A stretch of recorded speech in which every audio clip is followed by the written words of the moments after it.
kana akabuze kisobola okazza engulu is ORS tugenda kwa treatment but ORS yalina okola ki tukola kyatu dilutinga ORS bamutabula mazzi tekasobola tekasobola kweyamba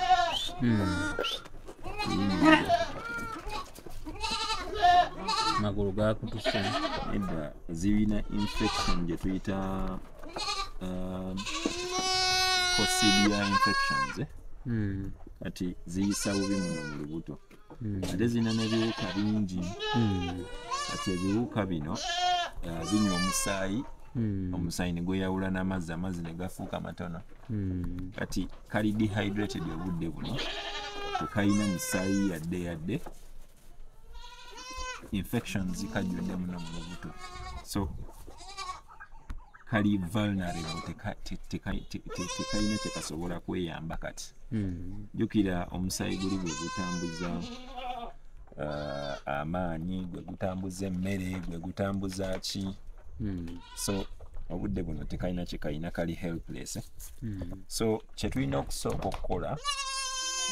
tulina okafunira ORS kasooke kamye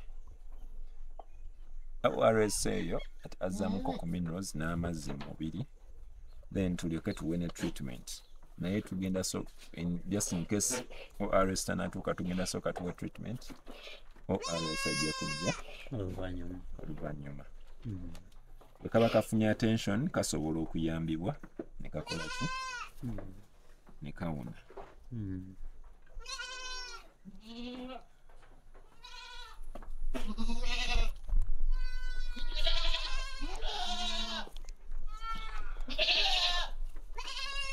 wano eno space gye ntaddemu olugalo bagiyita diastema tewaliwo mannyo nti nno kasobola okukuluma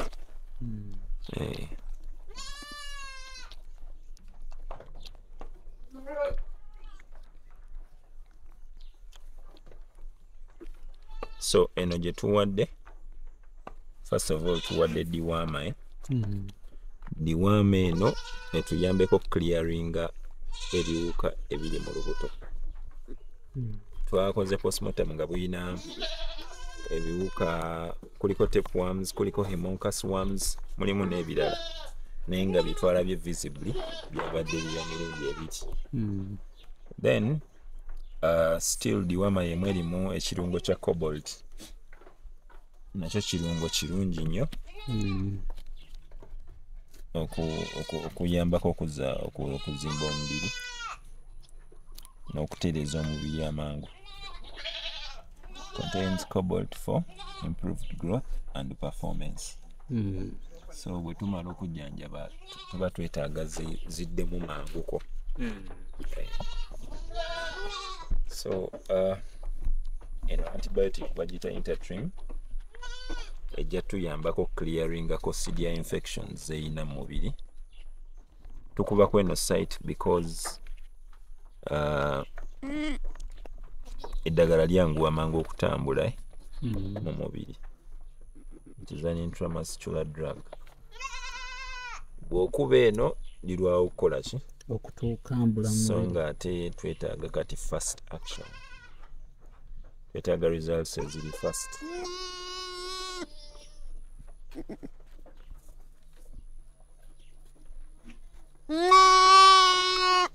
then tugenda kawane ku multivitamin kasobola okawandako sawa zino ate tetulina kawa madagala mangi nnyo because omusaayi ogutambuza eddagala eryo tekagukola ki tekagwina so tulina kawa tono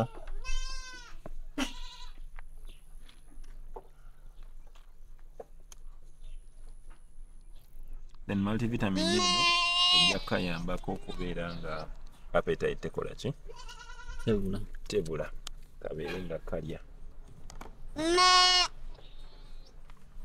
kati oli bw'aleeta ORS tugenda kanywesa obudde buno tugenda kateeka mu kifo we kasobola okuwummulira nga bwe baleeta ORS so nabuli bw'olaba buli bwonna obuto busobola bubadde buli mu mbeera esobola okutuuka wano nga kano kasobola obbulwaza nedda bwonna bwalwala tebunnatuuka mu stage eyo. yes so ebisolo bino ebiseera ebisinga the earlier the treatment the better bw'okituukako nga kifuuse bwe kiti most of the cases bw'abamu bamanyi okukola misdiagnosis ne diagnose mu bizibu byayo ne besanga nga bino bijanjabyeko ojja kulaba nga kakoze eki kateredde nga ka improve naye in other occasions buno badde tosobola busave so tugenda kafunira ewantu ewa bugumako wekalinga wekagenda osula oba kawumulirewo tufune ORS. Okay. Jangu onterereza ebisubi bino.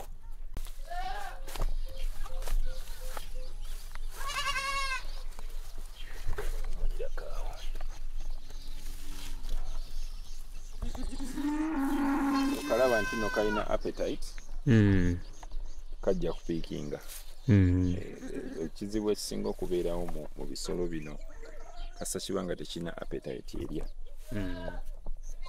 Obo most of the cases obo butawanira bwerere kasa kiba nga kiri recumbent. Endala ezitanayisiga bubi tugenda mu preventive measure mirundi ng'ena eno diwaama okugoba ebiwuka in antibiotic tuzisobola okuba nga zirinamu omusujja gw'enkwa so bino bijja tuyambako ono multivitamin ajja tuyambako naye okukeeping appetite ng'eri waggulu n'okuzaamuka oku vitamins endala then ono intertrim tugenda mukozesa ku infections ezo eza coccidia eziyina mu lubuto so coccidia infections ezo obuwuka bwo nga bwo bubeera mu lubuto ne bumultiplyinga ne bufuluma wamu n'obusa bwazo ne buyigenda ne busaasaana mu kifo embuzi we zibeera kati nga bw'olaba wano guno omuddo guno gw'olaba oguli muno kati gwe bw'ozita ne zijja ne zikola obusa ne bufulumiramu obuwuka obwo ne busaasaana ku muddo guno kati endala jjukira ziba zifulumya obusa ng'endala zo ziri mu kulonderera bwe zirya kati weesanga nti endala nazo ziri mu kulonda ate obuwuka obwo nga bwe ziyingiza mu lubuto munda so namba ziba zikula bwe zityo mpola mpola ez'obuwuka obwo so weesanga nti ebisolo ebibeera mu kitundu kino ebisinga bikwatibwa kati embuzi enkulu ziyinza obutayisibwa bubi in the beginning obuto bwe busooka oyisibwa bubi because ebiseera ebisinga bwo tebugenda na mutale kulya bubeera wano that means bupiikinga infections nyingi secondly nutrition yaabo bamaama bano baba nga balina obuwuka obwo tebasobola kubeera healthy bulungi producing amata gamala kati ekyo kikosa bali abaana in that nabo baba tebasobola kukolaki kufuna nutrition emala kati jjukira balina obuwuka buli obulwadde ate tebafuna nutrition emala kati ekiba kiddako awo kulwala kubeera bubi okitegeera so bo bayisibwa bubi ne basooka ne bafuna diarrhea kati diarrhea oyo buli lwajja aleeta dehydration n'okugwamu omusaayi ne minerals ezisinga mu mubiri ziggwamu ne wesanga nti kagonze konna konna kaweddeyo kakoze konna nga kali bw'okalabye so bwe katuuka ku stage eyo ddala obulala buba bugenderera mpola mpola okutuuka ku stage eyo asobola okukubulira bumeka bwe bafiiriddwa in that stage so tugenda sookera ku buto obwo tubujjanjabe then tulyoke tuzzeeko enkulu zonna then bajja kumaliriza treatment erina kuba ya nnaku 5 okitegedde kati n'enkulu esobola busobola okukosa enkulu nga wendabye kano akato definitely enkulu naye egendera bwetyo bwezetegereza nga tutunaba ziyingiramu olaba embuzi eno ziva ku ttale kulya naye olaba nti nno amagumba galabika newankubadde tenabatuuka ku stage eri naye tezirabika bulungi makya zizakava ku ttale kati olaba ebyoya byazo nti biyimiridde olaba ekiddukano ekiva ku diarrhea is sometimes zifa mangu oba olulala nezistrugglinga paka bwezifa ng'ogiraba teyeeyagala naye ng'egezaako okulya ebintu bulaba ebonaabona terina bulamu butandika nakuddukana kati ketwasanze kafudde kabadde bwe kati okakwata ng'olaba tekayina maanyi nga kaweddeyo tekasobola kwenyenya yadde nga emabega yonna kaddugala kaddukanye kati okuddukana kyekuleeta is kumalamu omusaayi kumalamu amazzi g'omubiri kumalamu minerals ezimu mubiri so wesanga nti kali mu state eri vulnerable bweti nga kasita katafuna treatment immediately most of the times tebusurvivinga bitera okuleeta ekiddukano sometimes abamu bamanyi okukiconfusinga yebuuza ekiddukano kiva ku ki obulwadde nga buno kusijja parasites zino zisobola okuleeta ki ekiddukano zirina bwe ziba nga ziridde omuddo omuto kyetuyita green lash pastures zisobola okukola ki okuddukana nebwe ziba nga ziridde emmere entabule nga erimu additives ezitali nnungi era zisobola okukola ki okuddukana waliwo n'endwadde endala ezisobola okuzireetera okuddukana but ebyo bye biri common kino balina kyegendereza nnyo kissa embuzi kino kye tuyita coccidia infections kissa nnyo embuzi naddala embuzi ento nakyo kirina sizoni nti ngaffe wetugamba nti kati obudde buno kisenyiga kikusazeeko zibeera common nnyo mu sizoni y'enkuba enkuba buli bwetonye nnyo eyongera ku rate of expansion of pathogens pathogens zibeera mu kifo but enkuba buli bwetonye ziwa conditions eziri favorable okuzaala okwongera okwala n'okuleeta endwadde mu bisolo so tugenda sookera ku buno kujjanjaba bwe baleeta ORS nakano kalina okunywa kuba nako kalaba kaddukana kabadde kakoze ki kaweddeyo so obulwadde bwe bumu nakali kali akakoze ki okalaba kakoze jangu oleete kano ako kati kano kanaba kutandika kuddukana nnyo tekanaba actually kutandika kuddukana teke wansi naye okalaba nti no kakoze ebyoya byonna bikoze ki biyimuse this is what we call a rough hair coat olubuto lwonna luli distended si nti no kajjudde emmere but ebiwuka bingi ne infections ezikaleetedde okukogga bwe kati amagumba ogalaba alaba nti nno kamaze okulya naye gano magumba tuyita hip bones so infections ezo nazikolako mangu zitandika okuzitta so tugenda sookera ku mbuzi ento tugenda ziwa treatment olwaleero diwama tugenda zidiwaminga tugenda ziwa antibiotic eri eya Intertrim ne oxytetracycline ekitegede ebyo byonna bya mulundi gumu bwe kyolina okontinuinga nakyo n'omusawo wa wano ye Intertrim yes mpozi n'okufuuyira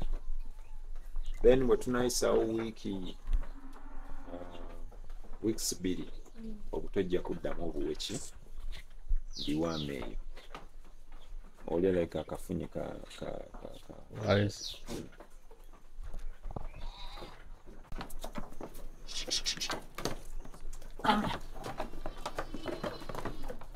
kiwulira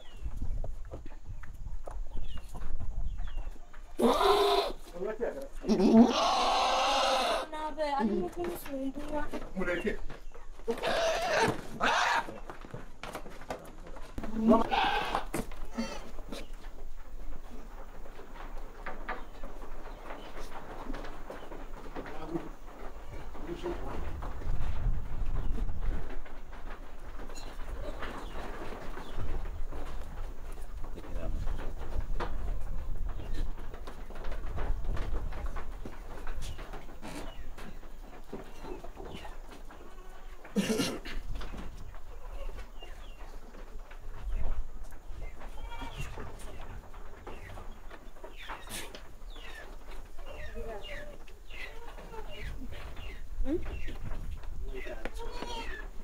Yes.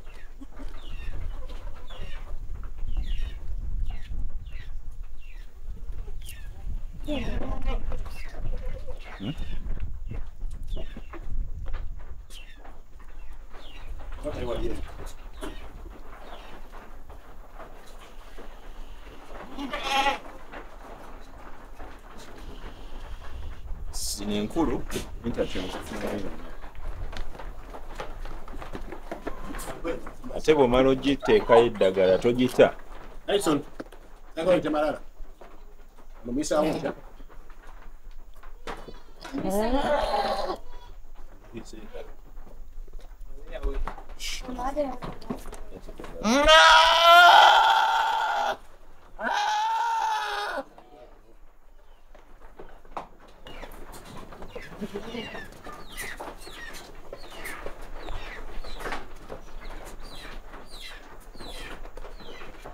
oguno omulimu gufuuka munene nga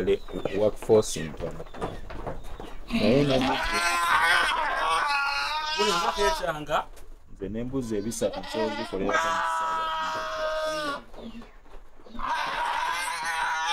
singa abakola baba weebali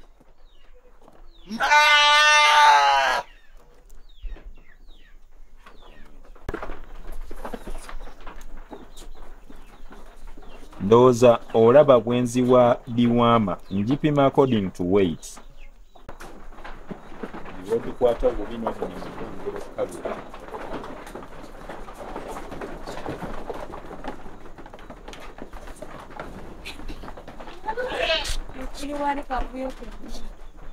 olaba bwenziwa nziwa siyomba nazo